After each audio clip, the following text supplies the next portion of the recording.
Who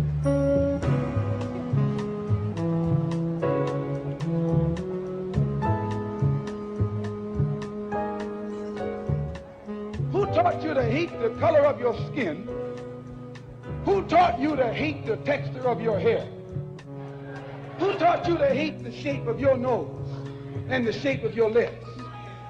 Who taught you to hate yourself from the top of your head to the soles of your feet? Who taught you to hate your own kind? Who taught you to hate the race that you belong to? So much so that you don't want to be around each other. No, before you come asking Mr. Muhammad, does he teach hate? You should ask yourself, who taught you to hate being what God gave you? Most of us blacks, or Negroes as he called us, really thought we were free without being aware that in our subconscious, all those chains we thought had been struck off were still there. And there were many ways where what really motivated us was our desire to be loved by the white man. Malcolm meant to lance that sense of inferiority. He knew it would be painful. He knew that people could kill you because of it, but he dared to take that risk.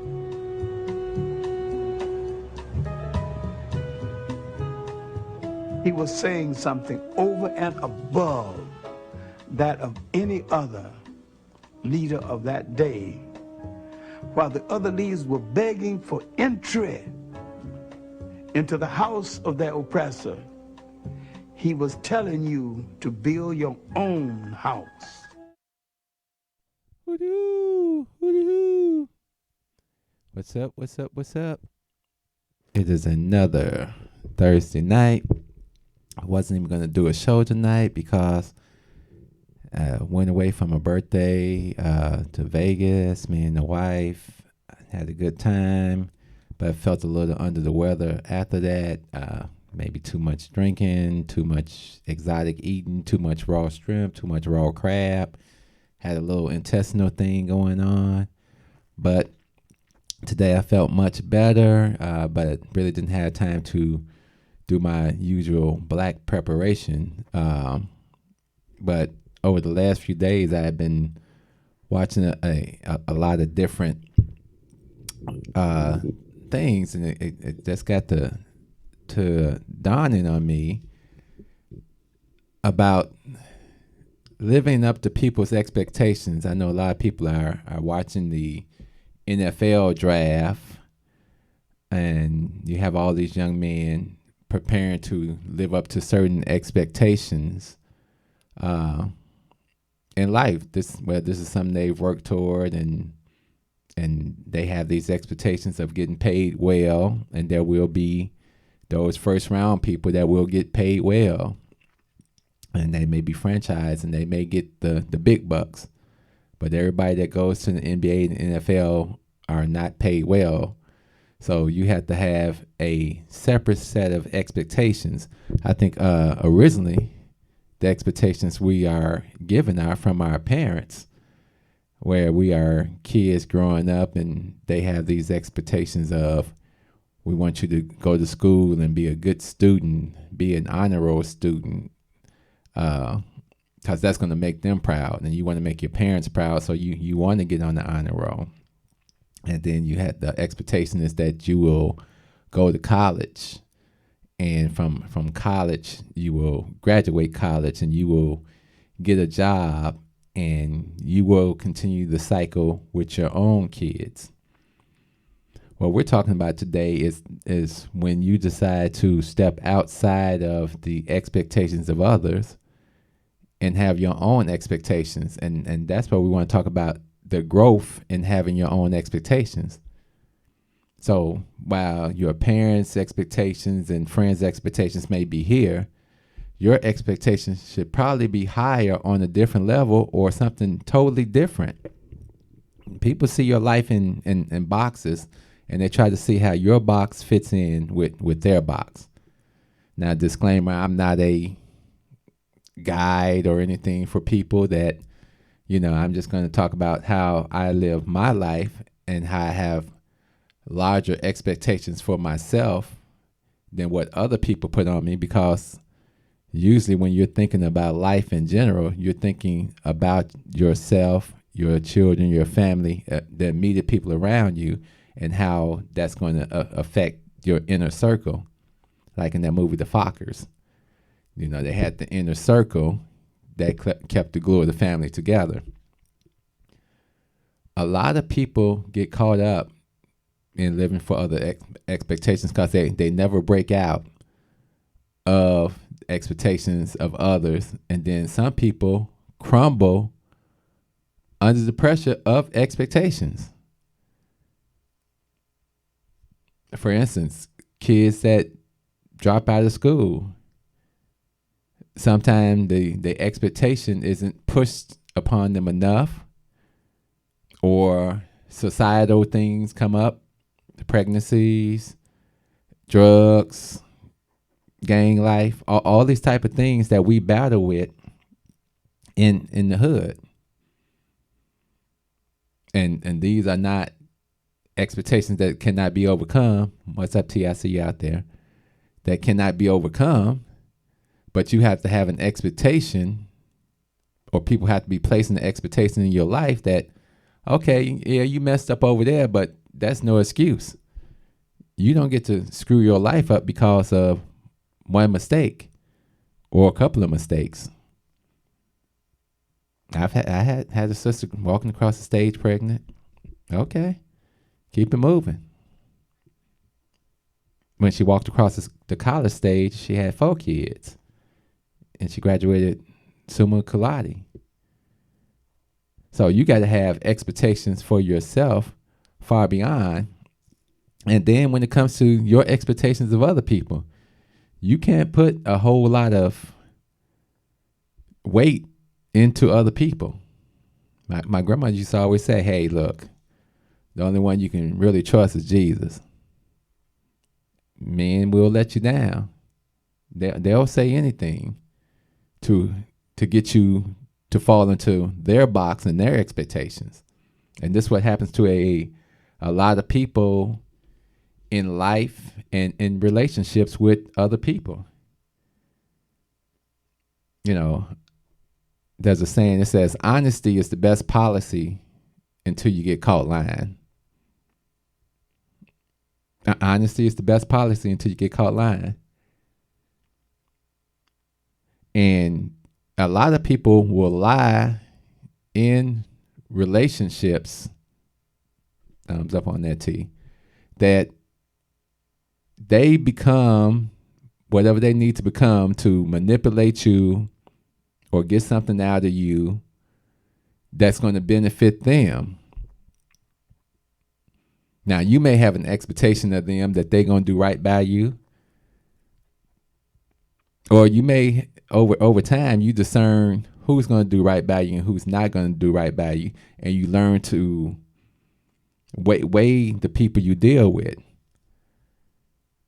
Like I say, when we were growing up, we had friends in different categories.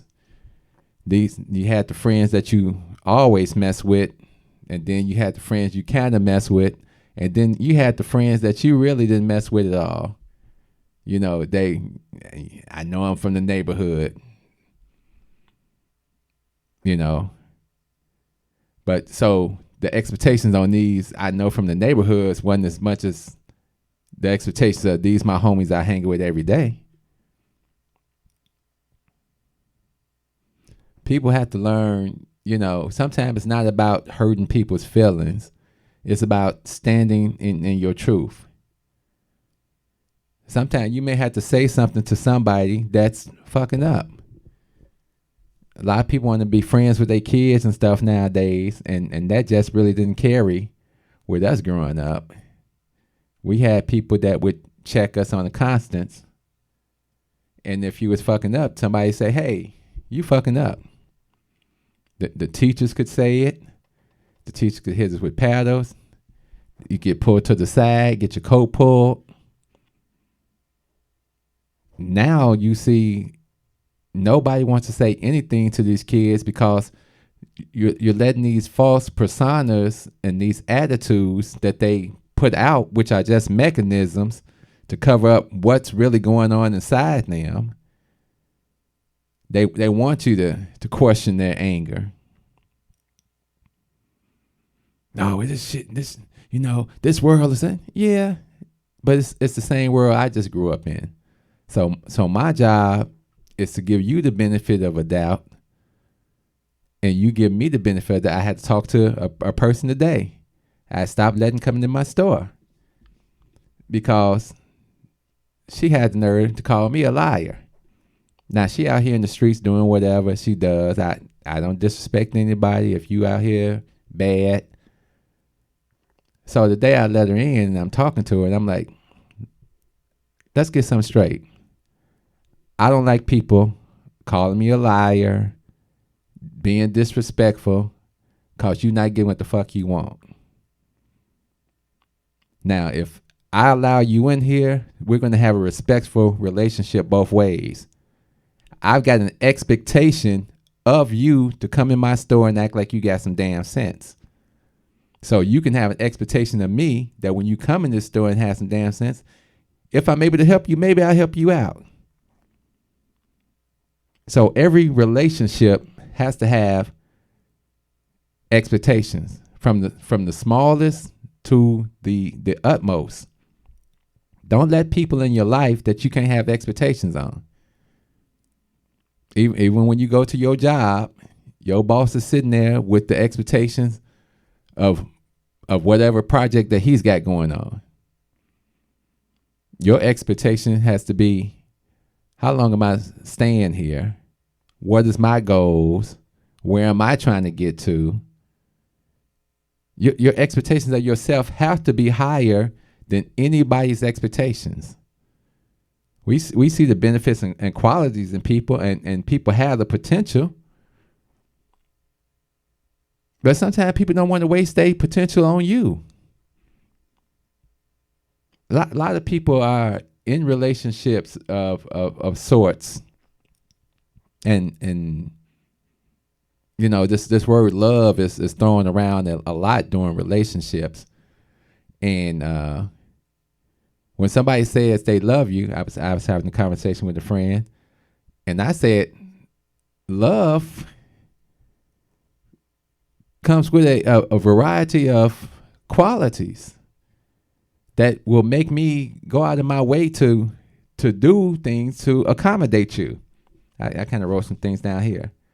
Love is protective, sacrificial, spiritual, comforting, and committal. These qualities have to exist if you're saying you love me. And you can tell who loves you, because people that love you will do things without you asking them to do it. They'll see a need, and if they're in a position to do something to help you with those needs, they will do it. I've never seen a person that was trying and somebody didn't try to help them. I've never seen that situation. You may not get the help right then, right that second. But if you're telling people what you're trying to do, they may hear that and say, you know what? Call my guy over here. Call this person over here. So I'm trying to have this computer business in a neighborhood where people are telling me, bourgeoisie people, not even the bourgeoisie, more so the people who want to be in control of the area, or who feel they're in control of the area. Well, is that what we need in this neighborhood? What neighborhood do you go to where there's not a computer store? I don't know. So since I am the computer store in the neighborhood, I'm noticing more and more black people come in, and I already know that they got an expectation. They come in for a couple of reasons. My expectation is to come to a black store, and first of all, notice that it's a clean black store, and everything is in order, and the person waiting on me is in order and uniformed and knowledgeable about the product, and is going to give me a good quality service, and he's not going to rip me off at the same price as the other people. And then once they get that service, they say, you know what? I appreciate you opening a business in this area. We need it, and I'm going to recommend you to more of my friends. My expectation is to give them good service and that they share the good service with other people and help me to grow. So it's always a relationship with no matter who you're dealing with. We all may have these stipulations. Sometimes I tell my wife, I said, when I think of our marriage, I need like a Bonnie and Clyde thing. I mean, we need to be here with each other. I don't have time for arguing and second guessing. Bonnie and Clyde, we together. Just like we was on the streets of Vegas, I kept her right here. Hey, give me your hand right here. There ain't gonna be no mistaking what's going on. She's like, wow, you held my hand all while we're in Vegas. Yeah, cause you with me, we together. This how this goes down. It's got to be like that in every relationship that you have. People don't want to reach out and connect to people anymore. And that's the thing. You can't get anywhere not opening yourself up to the possibility that somebody may not do you right. It's kind of like emotional sabotage. You put everything into a person or a situation, and it just doesn't pale out. They do something bogus or things like that. But how many times have we had to forgive a friend for some misjudgment or over some money, something like that really didn't make a difference in the big scheme of things.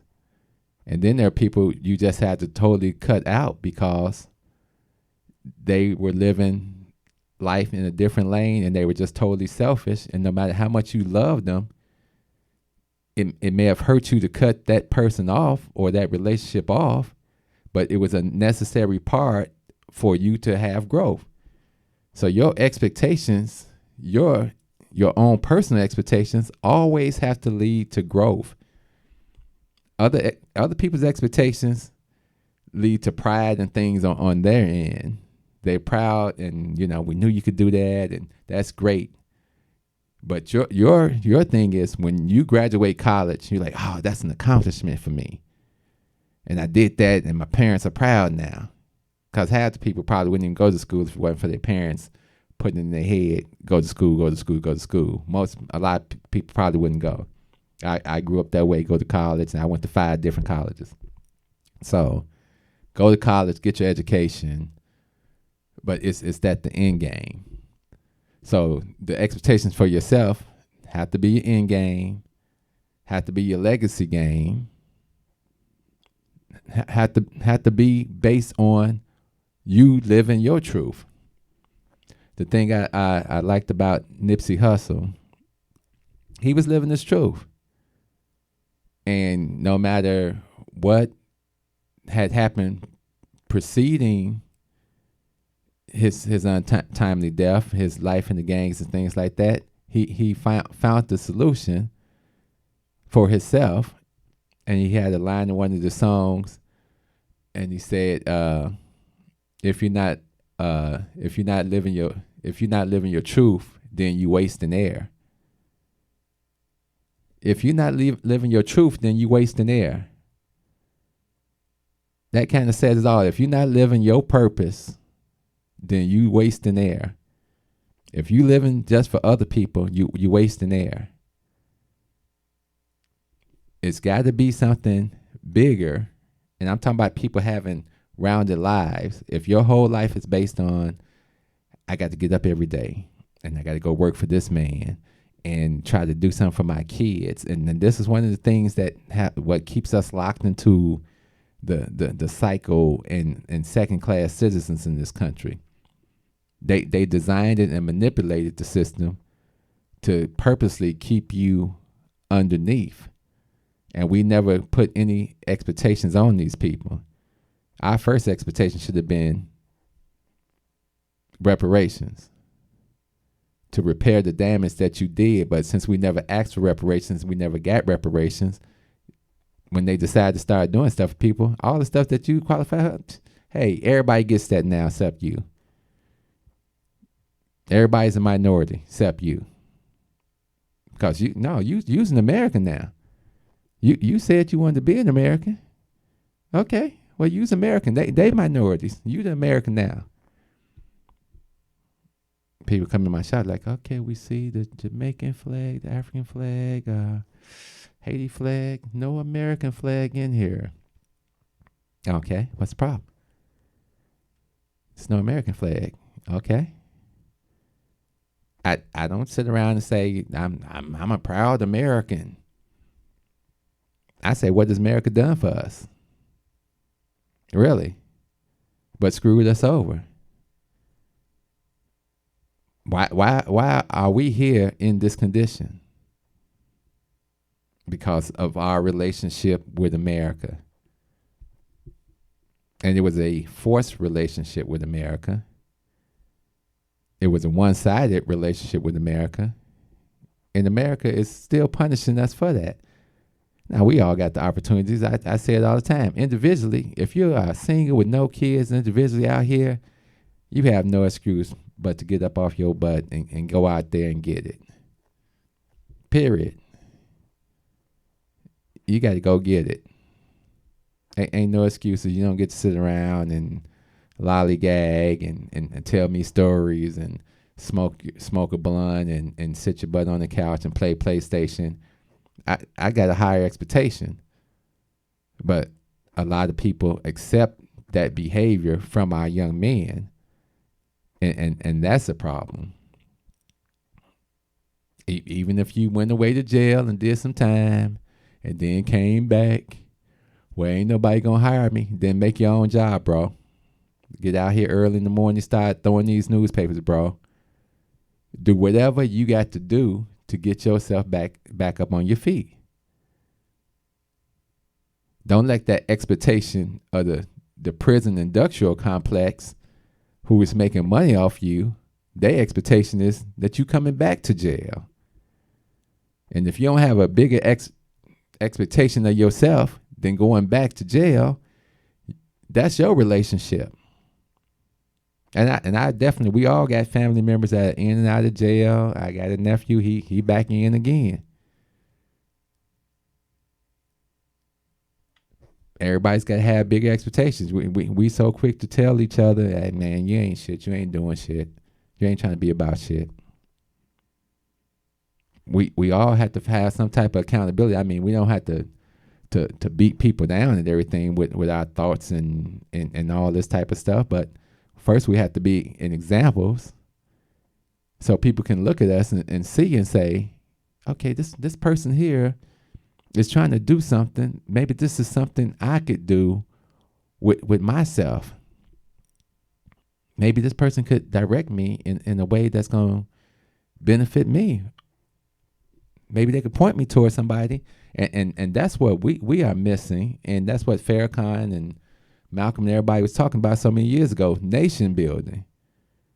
But we were so, it's so hard for us to love each other. The relationship of slave master in this country has, from slavery to now, black people seems like afraid to offend white people. And you're only afraid because this is your boss. And this is how you're making your living, because you haven't been taught anything else. You have not been given an equal opportunity to stand on the fair ground. Because the relationship goes, no matter what you do, how many degrees you get, you walk up in here, this is our world. And I've seen successful black people, nice homes and everything. And they have done what they had to do to get into those positions. But when they had that frank conversation with you, a lawyer I used to work with, brilliant, went on to work for the patent office of the United States under Barack Obama. And she would say, I won the case for $30 million. They barely wanted to give me a couple of lines in the magazine. They gave the magazine a hard time. She said, but let a white boy win a case for $1 million. And they going to celebrate it. There's going to be champagne in the lobby.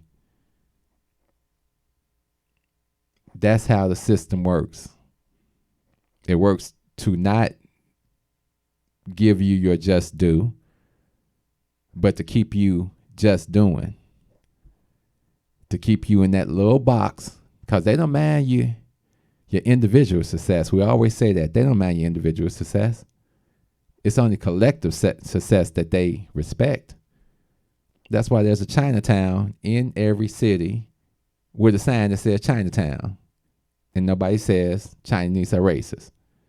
No, they go right on down to Chinatown. They get their food and they enjoy the culture. Where the Jewish people live, the Polish people, there's no problems. It's only a problem with you, black man, when you try to step outside our expectations for you. And that's why we as black people, that's the only way we're going to come together is we got to have expectations of each other, love each other, protect each other, and find a common goal that we all can go together on at the same time. But like I say, it was just something that was on my mind today because, like I said, I was feeling a little bit under the weather, and just didn't want to leave everybody just hanging. So I just wanted to do this little show, and I expect, because I felt y'all had the expectation that he's gonna do this show because we ain't got used to it. Every Thursday night he does this show. So if I was gonna talk about expectations, I had to live up to some expectations. So on that note, we got about 2 minutes. Do some show stuff. If you want to send us the email address is the show 1965@yahoo.com, or whenever you want to call in, it's 872-267-2552. We ask that no one calls in before I announce the call-in time because I will not answer. But, have expectations for yourself. Expectations for yourself lead to growth. Having expectations of other people. What's up, Kev? I see you out there a little late, but you there. We thank you for joining. Expectations of others are things you can't really put a lot. You can have expectations of people, and you got to separate it. Expectations of your kids and the expectations of adults is two different things. And expectations of your adult kids, we grew up in, like I said, we grew up in that society where our parents' expectations were the law. And if you didn't like it, then you're going to get your butt kicked out the house. Plain and simple. So expectations for yourself lead to growth. And nobody really has to believe in those expectations for yourself, but you, because they're your expectations for yourself. You can be expected to be a great father, a great brother, all this greatness for other people. But the biggest greatness is going to come when you meet those expectations for yourself, stand in your own truth, and do something that's going to make you happy before you out of here. Before we go off, let's keep John Singleton in our prayers. Apparently, he got sick last week and checked himself into a hospital, but apparently he is in a coma now, and they're not sure. He's only 51 years old. I'm 54. I still see myself as a young man, and I see him as a younger man, and hopefully, he can pull through this, and we just want to keep him in the prayers.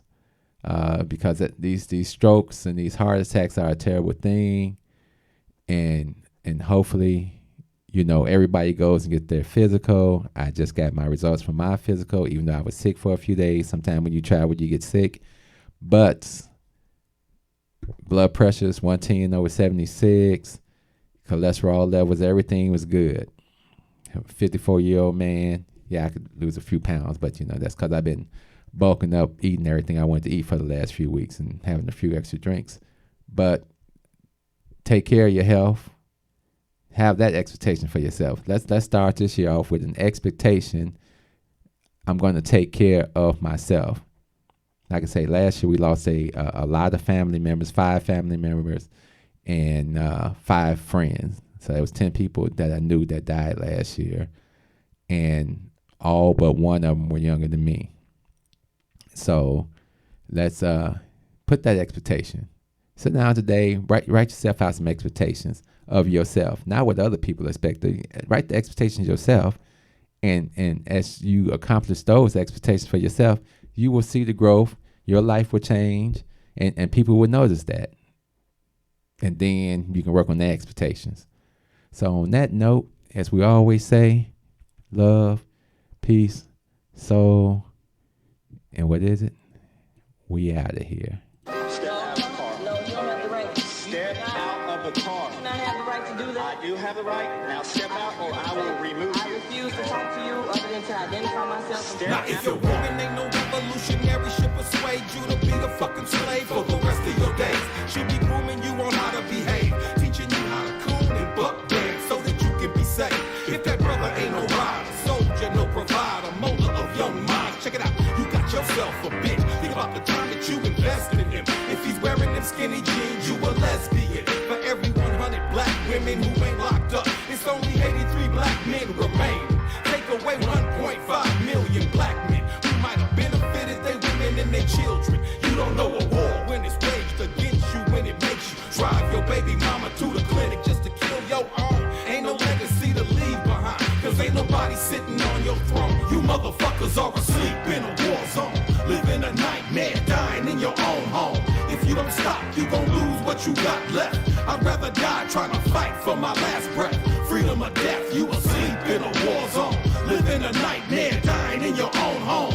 If you don't fight, you gon' lose what you got left. I'd rather die trying to fight for my last breath. Freedom or death, nigga. Sandra Bland was a rider. She wouldn't have committed suicide, and you a motherfucking liar. It would not be wise to stop when you hear sirens and you see the police behind you, but you don't wanna die. They gon' shoot you if you run. They gon' say that you was going for the police gun. That's why they shot you like 120 times, but you was still coming, so they put another bullet in your lung. Them devils got you praying while they murder, because they know you on that bullshit. They steady with them full clips and body armor. They kill your women in the street, cause they figure you too weak to do anything about it. You some shit, getting fucked in your sleep. They poison you every time you brush your teeth. You don't care, you behave like a slave. A bitch from the cradle to the grave, on your knees with your hands out, begging cause you want to. You motherfuckers are asleep in a war zone, living a nightmare, dying in your own home. If you don't stop, you gon' lose what you got left. I'd rather die trying to fight for my last breath.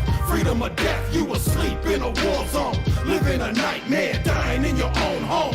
If you don't fight, you gon' lose what you got left. I'd rather die trying to fight for my last breath. Freedom or death, nigga. Straight bullshit, and you full of shit. Full of straight shit. Freedom or death, nigga. Fuck that. That's all it is. Freedom or death, nigga. If you just listen, I was trying to say fucking teach you. Freedom or death, nigga. Are you fucking serious? Freedom or death, nigga. We go to court. Ooh, I can't Freedom or death, wait. nigga. Go to court. I can't wait. Ooh, I can't wait. Want to sit down now? That make you feel better about yourself? knock it off. Nah, that make you feel better about yourself? That make you feel real good, won't it? Fucking pussy. You gonna tell your nigga you doing all this. The little ass prayers you take. My God, they must want You ain't getting a warning. Until now, you're going to jail. I'm getting it for what?